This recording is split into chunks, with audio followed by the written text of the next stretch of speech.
Hər kəsə salam. Bugün ev sayağı Sezar salatı hazırladım. Hazırlaması çox rahatdır. Döş ətini hissələrə bölürük. Duz, istivot, ədviyyatlar qatıb azca yağda qızardırıq.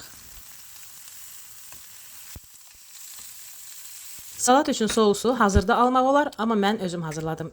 2 yumurta, 1 çay qaşığı xardal, 1 dilim sarımsaq, 1 xörək qaşığı limon suyu və 100 ml duru yağ, duz, istivot və ədviyyatlar. Blenderla qarışdırırıq və qoyuruq bir qırağa. 3 dənə orta pomidoru kvadrat şəklində doğrayırıq.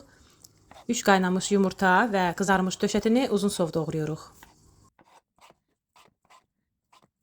Suxarini də hazır ala bilərsiniz, amma bunu da mən özüm elədim. Çörəyi xırda doğrayırıq.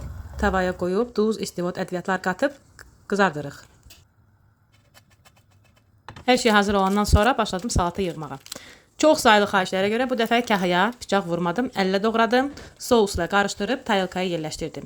Kahının üzərinə doğranmış pomidor, döş əti, qaynamış yumurtanı yerləşdirdim. Üzərinə əslində parmezan pendiri olmalıydı, amma məndə olmadığından mən mozzarella pendirini rendədən keçirib əlavə elədim. Ən axırda da qızartmış suxarilərimizi yerləşdirdik. Çox dadlı alındı, siz də hazırlayın, nuş olsun.